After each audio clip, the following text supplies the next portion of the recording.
السلام علیکم بچوں، امید ہے آپ سب خیریت سے ہوں گے۔ بچوں آج 13 اپریل 2020 ہے اور دن ہے سوموار۔ باب 1 جو ہے وہ ہم شروع کرنے جا رہے ہیں تاریخ کا، اور اس کا نیم ہے وادی سندھ کی تہذیب۔ تو شروع کرتے ہیں وادی سندھ کی تہذیب سے۔ وادی سندھ کی تہذیب کا مطلب ہوتا ہے بچوں رہن سہن، کہ مطلب وادی سندھ میں اس وقت جو لوگ رہتے تھے ان کا رہن سہن کیسا تھا، کس طرح سے وہ اپنا لین دین کرتے تھے، کس طرح سے وہ کیا پہنتے کھاتے پیتے، کیا ان کا رہنے کا طریقہ کیا تھا۔ وادی سندھ کی تہذیب دنیا کی قدیم ترین تہذیبوں میں سے ایک ہے۔ قدیم ترین کا مطلب یہ ہے کہ بہت ہی پرانی تہذیب ہے یہ تہذیب جس علاقے میں پروان چڑھی اسے دریائے سندھ اور اس کے معاون دریا سیراب کرتے تھے۔ مطلب جس علاقے میں یہ تہذیب موجود تھی اس علاقے میں دریائے سندھ اور اس کے جو ساتھی دریا تھے، معاون دریا مطلب اس کے ساتھ جو دریا اور بھی بہتے تھے، وہ اس علاقے کو سیراب کرتے تھے۔ اس تہذیب کے آثار سندھ میں، مطلب یہ تہذیب کہاں پہ پائی گئی، کہاں پہ اس کے آثار ملتے ہیں، کہ یہ ہمیں کہاں سے شواہد ملے ہیں اس تہذیب کے، وہ علاقے ہیں سندھ میں موہن جودڑو اور دریائے راوی کے کنارے ہڑپا ضلع ساہیوال میں پائے گئے ہیں۔ مطلب دو جگہ پہ ہمیں اس کے آثار ملے ہیں کہ یہ کہاں پہ پائی جاتی تھی تہذیب، سندھ میں موہن جودڑو اور دوسری جگہ پہ دریائے راوی کے کنارے ہڑپا میں پائے گئے۔ پاکستان اور مغربی بھارت میں اس تہذیب کے تقریباً 1500 اضافی آثار اور بستیاں دریافت ہو چکی ہیں۔ وادی سندھ کی تہذیب کے ادوار۔ وادی سندھ کی تہذیب 3 ادوار پر مشتمل ہے: ابتدائی دور، وسطی دور اور آخری دور۔ ابتدائی دور میں شہری زندگی نے خوب ترقی کی۔ ابتدائی دور مطلب جو اس کا بالکل شروع والا دور تھا، اس میں شہری زندگی نے خوب ترقی کی۔ گھریلو دستکاری کے ہنر کو فروغ ملا۔ گھریلو دستکاری مطلب جو ہاتھ سے چیزیں بندہ بناتا ہے ان کو گھریلو دستکاری بولتے ہیں۔ تو گھریلو دستکاری کے ہنر کو ان لوگوں کے پاس کے ہنر تھا، مطلب وہاں کے لوگ جو تھے اس تہذیب میں اس دور کے جو لوگ تھے وہ گھریلو دستکاری بہت شوق سے کرتے تھے، ان کے پاس کے ہنر تھا، تو اس کو فروغ ملا، مطلب یہ خوب پھلی پھولی۔ وسطی دور میں یہ تہذیب خوب پھلی پھولی، کئی نئے شہر اور گاؤں آباد ہوئے۔ تیسرے دور کے آخر میں وادی سندھ کی تہذیب زوال پذیر ہوئی۔ مطلب جیسے ہی اس کا تیسرا دور جب شروع ہوتا ہے تو اس دور میں یہ جو تہذیب تھی وادی سندھ کی تہذیب، یہ کیا ہوا، ختم ہونا شروع ہو گئی، آہستہ آہستہ پھر غائب ہو گئی۔ وادی سندھ کی تہذیب کے اہم شہر۔ موہن جودڑو یہ قدیم شہر، قدیم کا مطلب ہوتا ہے پرانا، یہ قدیم شہر ضلع لاڑکانہ سندھ میں واقع ہے۔ یہ شہر وادی سندھ کا اہم مرکز تھا۔ اس کو انڈرلائن کر لیں کہ یہ جو موہن جودڑو تھا یہ وادی سندھ کا اہم مرکز تھا۔ دریائے سندھ اس کے مشرق میں بہتا ہے، اس کا وہ بتا رہے ہیں، محلے کو بتا رہے ہیں کہ وہ شہر جو ہے وہ اس تہذیب میں وہ جو شہر تھا وہ کہاں پہ واقع تھا، دریائے سندھ اس کے مشرق میں بہتا ہے۔ وادی سندھ کی تہذیب کے آثار سب سے پہلے 1922 میں موہن جودڑو میں کھدائی کے دوران دریافت ہوئے۔ یہاں سے جو اشیاء ملی ہیں ان میں زیورات، مٹی و کانسی کے برتن، مہریں، بیل گاڑی، کشتی، کھلونے، مجسمے، تکلے اور مختلف جانوروں کے ڈھانچے شامل ہیں۔ یہاں سے چوڑیوں اور سرخ مٹی کے منکے مطلب موتی منکے دریافت ہوئے ہیں جو بچے اور عورتیں پہنتی تھیں۔ اس کے علاوہ قیمتی پتھر اور سیپیوں سے بنے ہوئے زیورات بھی یہاں استعمال ہوتے تھے۔ مطلب اب وہ یہ بتا رہے ہیں کہ وادی سندھ جو تھی ایک تہذیب، وادی سندھ کی تہذیب جو تھی وہ بہت پرانی تہذیب ہے، اور اس کے جو شہر تھے، مشہور جو شہر تھے، اس میں جو موہن جودڑو ہے یہ اس کا مرکز تھا وادی سندھ کی تہذیب کا۔ تو اب جب ہم نے کھدائی کی ان شہروں کی تو وہاں سے انہیں جو اشیاء ملیں، کھدائی کے دوران جو چیزیں ملی ہیں، اس سے انہوں نے اندازہ لگایا ہے کہ وہ لوگ جو تھے انہیں جس طرح کی چیزیں ملی ہیں، جس طرح کی انہیں چیزیں ملی ہیں، اس سے ماہرین جو تھے انہوں نے اندازہ لگایا ہے کہ اس طرح سے وہ لوگ جو تھے وہ آپس میں رہتے تھے، کس طرح سے وہ لین دین کرتے تھے، تجارت کیسے کرتے تھے، ان کا مذہب کیا تھا، یہ ساری چیزیں جو ہیں کھدائی کے دوران جو چیزیں ملی ہیں نا ماہرین کو، وہاں سے انہوں نے یہ اندازہ لگایا ہے کہ اس طرح سے وہ لوگ رہتے تھے وادی سندھ کی تہذیب میں۔ ہڑپا۔ وادی سندھ کی تہذیب کا دوسرا اہم مقام ہڑپا ہے۔ یہاں سے اس تہذیب کے باشندوں کا کافی اثاثہ دریافت ہوا ہے۔ باشندوں مطلب وہاں پہ لوگ جو رہنے والے تھے۔ تو ہڑپا سے جو ماہرین تھے، ماہرین سارے قدیمہ، انہیں بہت ساری چیزیں جو تھیں وہ پتہ چلیں. یہاں سے اس تہذیب کے باشندوں کا کافی اثاثہ دریافت ہوا. اثاثہ مطلب جو چیزیں وہ استعمال کرتے تھے وہ چیزیں انہیں ملیں. اس میں مٹی کے پکے ہوئے برتن، مہریں اور وزن کرنے والی اوزان شامل ہیں. مہریں پکی مٹی، تانبے اور چاندی کی بنی ہوئی تھیں. مہروں پر ہاتھی اور کوہان والے بیل کی تصویریں زیادہ نمایاں ہیں. کوہان والے بیل مطلب وہ جو یہ دیکھیں، یہ والی جو ہے نا، جیسے اب یہ دیکھیں، جیسے ایک بیل ہے تو یہاں پہ اونچا سا ہڈی ہوتی ہے بیل کی، جسے ہم بولتے ہیں کوہان والے بیل کی تصویریں زیادہ نمایاں ہیں. نمایاں مطلب واضح ہیں، زیادہ پرومیننٹ ہیں. تو اوزار کانسی سے تیار کیے جاتے تھے. ٹھیک ہے. دونوں شہروں سے ملنے والی اشیاء میں بہت مشابہت پائی جاتی ہے، کیونکہ یہ دونوں شہر وادی سندھ کی تہذیب کا حصہ تھے. مطلب وہ جو ماہرین تھے انہیں کچھ چیزیں جو تھیں وہ موہنجو دڑو سے ملیں اور کچھ چیزیں جو تھیں انہیں ہڑپا سے ملیں. تو جب وہ جو چیزیں ملیں ان دونوں کو جب انہوں نے اس کا موازنہ کیا تو انہوں نے ایک چیز دیکھی کہ ان دونوں شہروں سے جو چیزیں مل رہی ہیں وہ آپس میں بہت مل جل رہی ہیں. بہت ساری چیزیں جو ہیں وہ آپس میں مل جل رہی ہیں، ان کی جس طرح سے وہ بنی ہوئی ہیں، ان کی ساخت، شکل وغیرہ. تو اس سے یہ بھی انہیں یہ بات پتہ چلی، کیونکہ یہ ساری چیزیں آپس میں ایک دوسرے سے بہت زیادہ سیم ہے، کیونکہ یہ دونوں مشابہت کیوں پائی جا رہی، کیونکہ یہ دونوں شہر جو تھے وہ ایک ہی تہذیب کا حصہ تھے. دوسری ہم عصر تہذیبوں سے تعلقات. دوسری ہم عصر کا مطلب یہ ہے کہ اس وادی سندھ کی تہذیب جس دور میں تھی اسی دور میں اور بھی بہت ساری تہذیبیں تھیں. تو ان تہذیبوں سے وادی سندھ کی جو تہذیب تھی ان کے تعلقات کیسے تھے. افریقہ اور ایشیا میں اب تک دنیا کی 4 قدیم ترین تہذیبیں دریافت کی گئی ہیں، جن میں مصر، میسوپوٹیمیا، عراق، سومیری اور وادی سندھ شامل ہیں. مطلب 4 تہذیبیں جو ہیں انہیں دریافت کی گئی ہیں قدیم ترین افریقہ اور ایشیا. ان میں کون کون سی تہذیبیں ہیں؟ مصر ہے، میسوپوٹیمیا ہے، سومیری ہے اور وادی سندھ ہے. اس کو انڈرلائن کر لیں کون کون سی ہیں. یہ 4 تہذیبیں ہیں. وادی سندھ کی تہذیب ان قدیم تہذیبوں کی ہم عصر شمار کی جاتی ہے. مطلب کیونکہ وادی سندھ بھی ایک بہت پرانی تہذیب ہے اور افریقہ اور ایشیا کی یہ والی جو تہذیبیں ہیں یہ بھی بہت پرانی ہیں. تو ماہرین یہ کہتے ہیں کہ یہ ساری تہذیبیں جو تھیں یہ ایک ہی دور میں تھیں، مطلب ایک دوسرے کے دور میں تھیں، ایک دوسرے کے ساتھ تھیں تقریباً. وادی سندھ کی تہذیب کے جنوبی ایران، عراق، مصر اور خلیج فارس کے ساتھ تجارتی تعلقات قائم تھے. وادی سندھ، دجلہ، فرات اور وادی نیل کو تہذیبوں کا گہوارہ بھی کہا جاتا ہے. اس کو انڈرلائن کر لیں. وادی سندھ، دجلہ، فرات اور وادی نیل کو تہذیبوں کا گہوارہ بھی کہا جاتا ہے.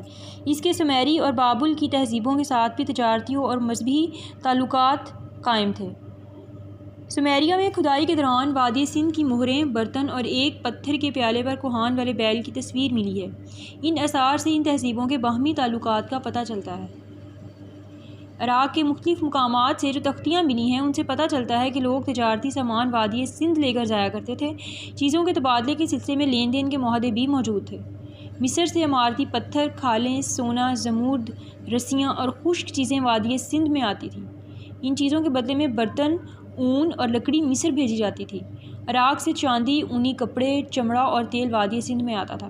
مطلب وہ یہ بتا رہے ہیں کہ وادی سندھ کی تہذیب جو تھی اس کی باقی تہذیبوں کے ساتھ تعلقات کیسے تھے. کچھ چیزیں جو تھیں وادی سندھ میں دوسری تہذیبوں سے آتی تھیں اور کچھ چیزیں جو ہیں وادی سندھ کی تہذیب سے مطلب وادی سندھ سے دوسری تہذیبوں میں جاتی تھیں.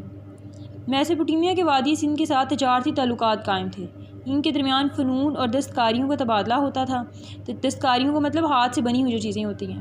تجارت مال کے بدلے مال کے اصول پر قائم تھی. مطلب آپ نے فار ایگزامپل وادی سندھ کی تہذیب جو تھی ان کے پاس اگر چاندی، اونی کپڑے، کچھ چیزوں کی کمی تھی تو وہ چیزیں وہ دوسری تہذیب سے لے لیتے تھے. مطلب فار ایگزامپل عراق سے ہی لے لیتے تھے اور پھر کچھ چیزیں جو تھیں وہ پھر عراق بدلے میں وادی سندھ کو دے دیتا تھا اور وادی سندھ جو تھی وہ کچھ چیزیں پھر عراق کو دے دیتی تھی جو عراق کے پاس نہیں ہوتی تھیں. وادی سندھ کی تجارت میسوپوٹیمیا کے علاوہ دریائے گنگا کے وسیع اور عریض علاقوں میں پھیلی ہوئی تھی. کسان اشیاء اور اجناس کی برآمد سے اضافی آمدنی حاصل کیا کرتے تھے، جن میں کپاس اور اون کے علاوہ دستکاریاں وغیرہ شامل تھیں. حکومت تجارتی لین دین کی نگرانی کرتی تھی اور اس کے لیے سرکاری مہروں کا استعمال کیا جاتا تھا جن پر مخصوص جانوروں کی تصاویر بنی ہوتی تھیں. مصر کے ساتھ